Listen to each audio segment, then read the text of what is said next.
Hi everyone, it's Shirley Farrar, and this is Encouragement on Fire. We are still at Atlantic City Beach. It's a wonderful day, and I have joining with me Pastor Darryl Farrar, and we are talking about marriage and how to have a healthy marriage because we're constantly defeating cancer, sickness, and disease. And when you are in a life, you have to make sure that everything is in line with wholeness and joy and resolve.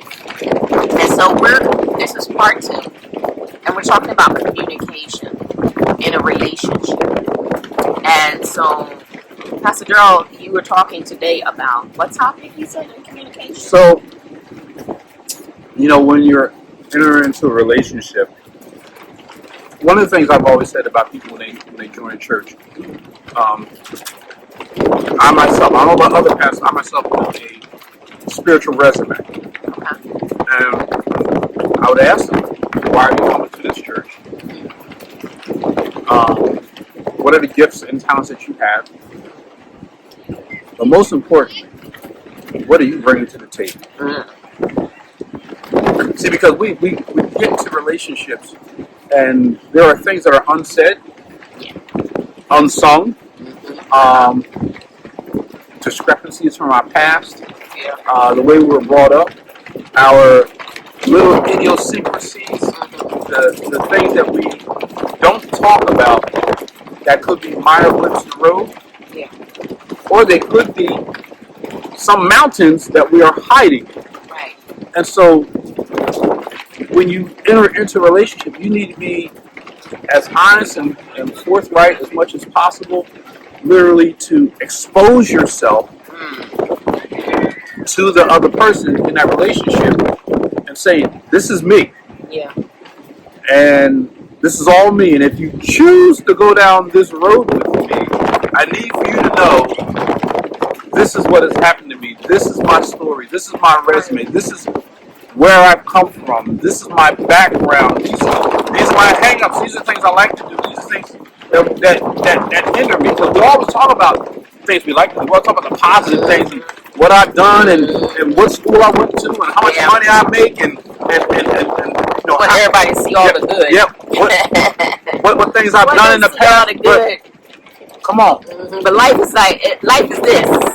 Yeah. And there's all the And see, if we were to tell the people everything, you're taking a chance. Well, if I tell them that, they may not want to be with me.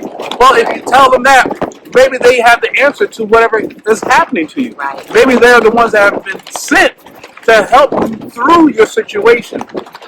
You'd rather wait until they discover, or you have a discussion where you start talking about, well, this is how I was raised. Right. This is what I did. And it's like, well, now you let me know that. But see, that's the thing, you guys. When you are starting out in a relationship, you're getting ready to go through premarital counseling. Yes, we do promote premarital counseling. Peeling the onion, as I say. Peeling the onion, and you start to decide: is this my person? You look at what, like you said, what they bring to the table, and people say whatever, but this is the thing. It's all about purpose. Each of you have a purpose in life. And so let's just say somebody wants to be, they are a musician and they're a traveling musician. Okay, that's wonderful purpose. Going around, letting people hear beautiful music. And then you have someone else who is saying, well, I want my spouse to be home. I want my spouse, they envision their spouse having a 9-to-5 job, coming home every day. You understand? There ain't no traveling. You're traveling on vacation. That's all you're doing. So if you're not having that conversation, assuming that person is going to change, you're going to have some problems. You're going to have a lot of problems. So a lot of times I draw examples from life situations, and for me, I use geometry a lot. So in geometry and algebra, for those that understand, there's a Pythagorean theorem. Two sides must make equal to the third side, right? But let's talk about the angles. So there's a 90-degree angle, there's a 45-degree angle. So the object is to tell me, how do I get this 45-degree angle to equal to the 90-degree angle? And the postulate or the theorem is to it is that you have to make the other 45-degree angle, ready for this, complement the other 45, which makes the 90. Right. And so that's your job, Right. to find out, how do I complement, not complement, COMPLIMENT, but complement, COMPLEMT. So that means to make it equal, to make it a 90 degrees. So they're perpendicular. They're linear. They match. They go together. And so, let me give you an example. So let's say, and let's go old school. Let's just go old school. And we all know there's all kinds of marriages. So you have a husband and wife, and let's say the 45-degree angle is the husband goes out and he works, but the two people want children, but it's very expensive to daycare and all these other things. So what you do is so your spouse decides, okay, I'll hold on and put off my career. And now you're the spouse, very capable of working. Okay, y'all women out there, very capable of working, or the man, depending on if he want to stay home, whatever, very capable. But you say, I'm going to put in the other, you understand? I'm a compliment here and let you do you. So then now our children don't suffer and they have me at home, or the husband at home. You see how that works? But it doesn't mean that, but there has to be communication. There has to be, everything has to be syncopated. It has to be in rhythm, so that and it has to be a time that, okay, now that person, the children are growing, you do this and we switch, and now you do it that. See how that's one scenario. That's harmony. And you begin to say, you put it on the paper, and sometimes it's not that cut and dry, but you adjust. But those conversations, if they're not had, I've seen a lot of people stay that course, never change. Never go after their dreams. Never move beyond that. Because no one's having the conversation that I'm tired of this. I need to move into something else.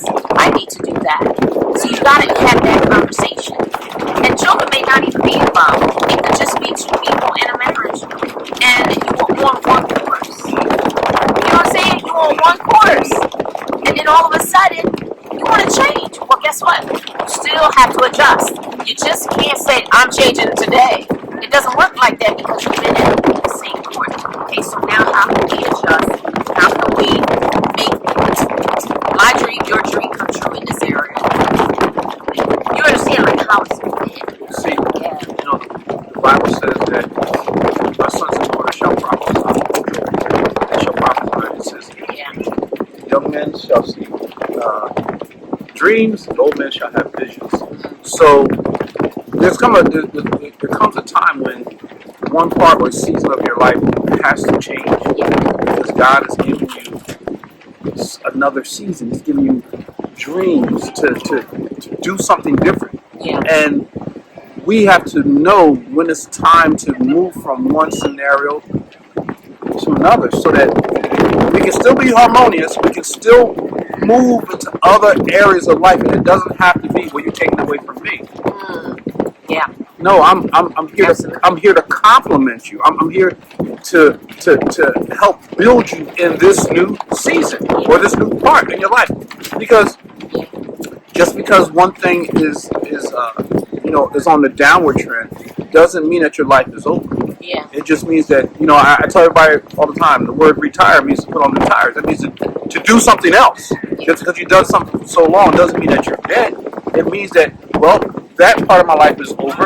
I have to move into the next season. And the way to move into the next season is to have that conversation prior to moving into the next season. So you won't bump heads.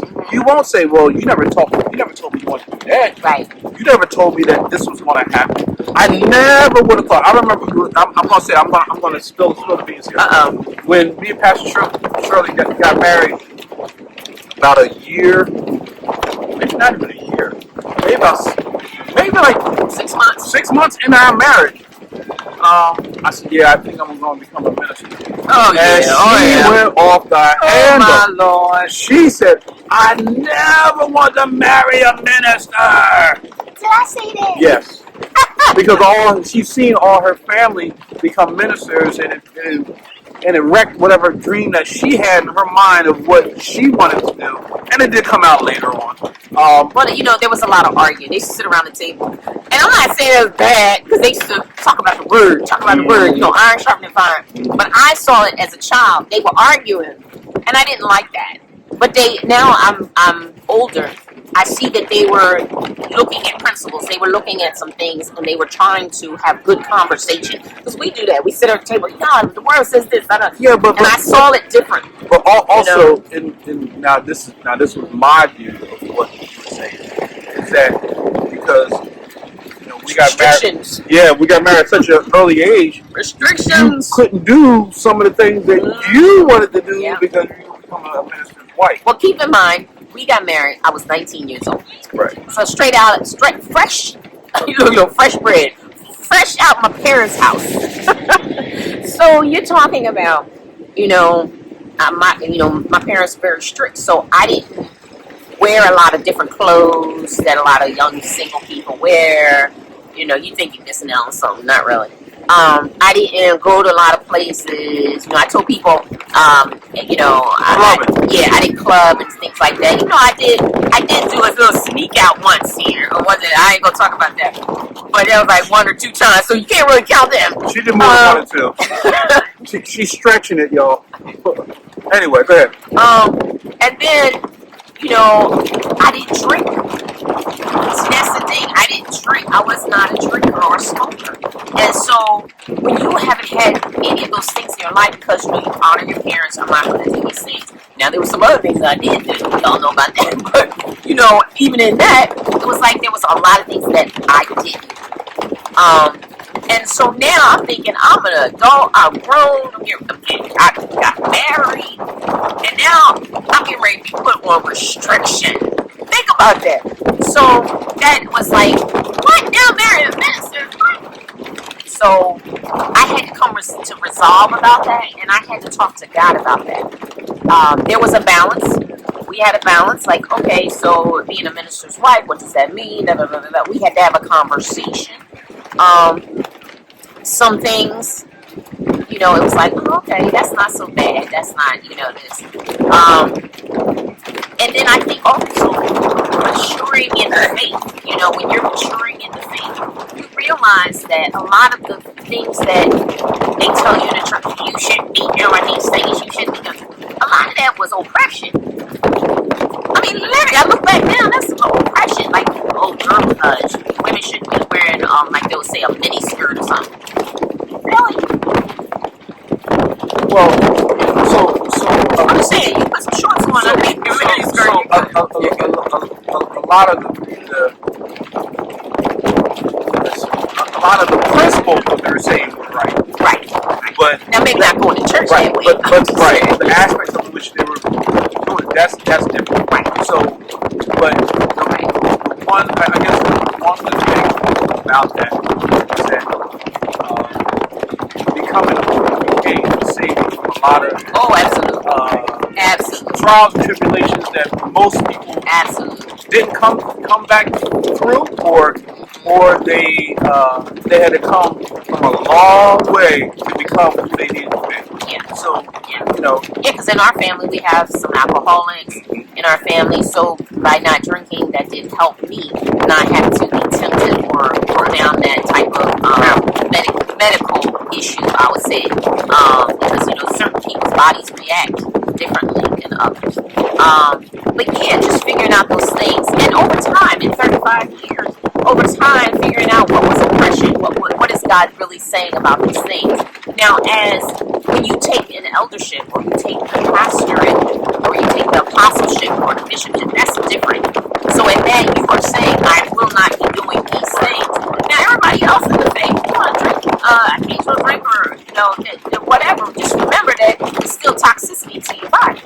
And now, if you're okay with that, but there's some foods that's toxic to your body too. So it's really about what is it you want to do. So I just believe that the more you surrender your life to the plan of God, it saves you from a lot of chaos that could happen to you. Because you never know. All it takes is one time to do something, and you're out there, whatever it may be. But that comes, like I said, that comes along with your decision making, and it comes along with your conversations with your spouse. Now, did I know? I kind of knew I was going to be a minister. I didn't know I was going to go that far into ministry, in which I went now. But with that,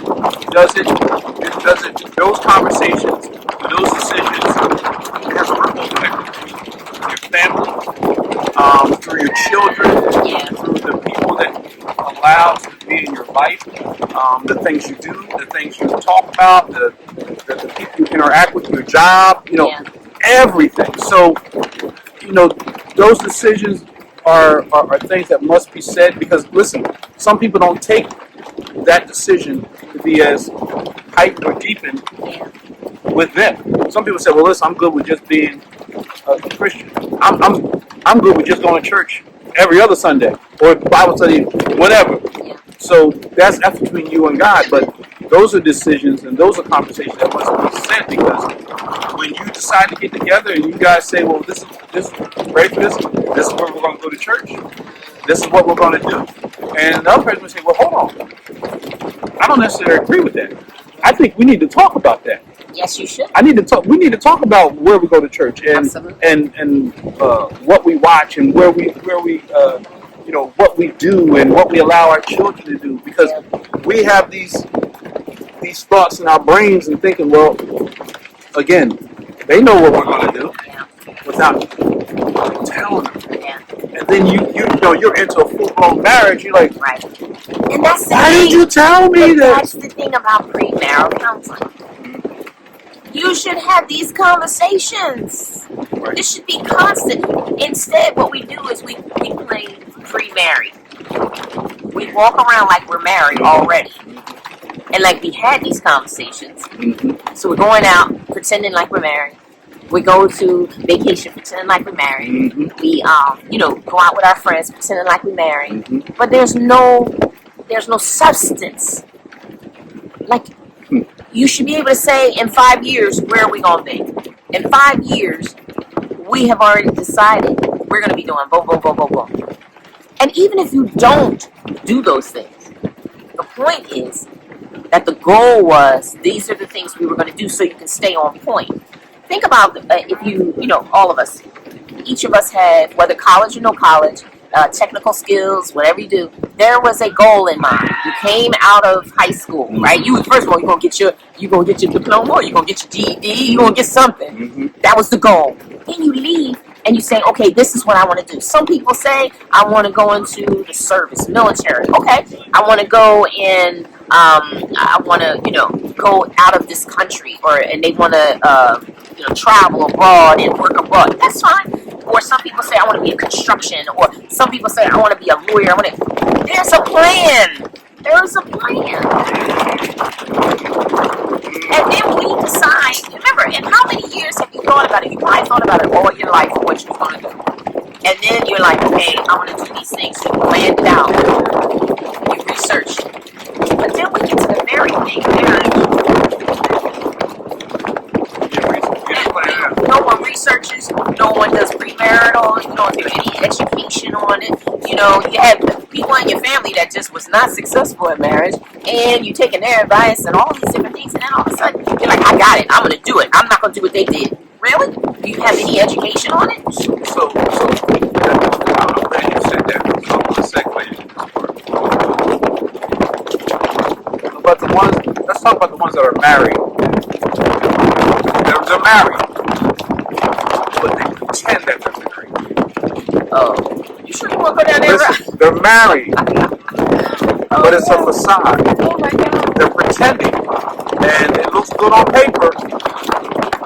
But if someone was to pull the curtains back, like the Wizard of Oz, you would see that it's not what they make it up to be. And they're doing it because, well, I gotta make it look right, or I can't, I can't tell anyone that things ain't going right. I can't tell anyone that, that he slaps me, or she cusses me out, or he's running off with the money, or she's spending all the money, or none of the bills are being paid. But I got this facade we looking good, we driving nice cars, we dress nice, we smell good, we got the right speech. Pretending you're married, but you're pretending that you're married. You're gonna make me cry. I'm sitting here, he's saying all these things. I'm thinking there's somebody out there that this is happening in their lives. I'm crying for you because that's horrible. You got married, and I know women, and even men, you think I'm being married because I'm being my person. I'm gonna be happy. That's what you're thinking. I'm gonna be happy, and you can be. So what we're gonna do is we're gonna break, and we're gonna go to the third segment. We're gonna talk about that very topic. It's gonna get good, y'all. All right. Well, I'm Shirley Farrar, and this has been Encouragement on Fire. Stay tuned.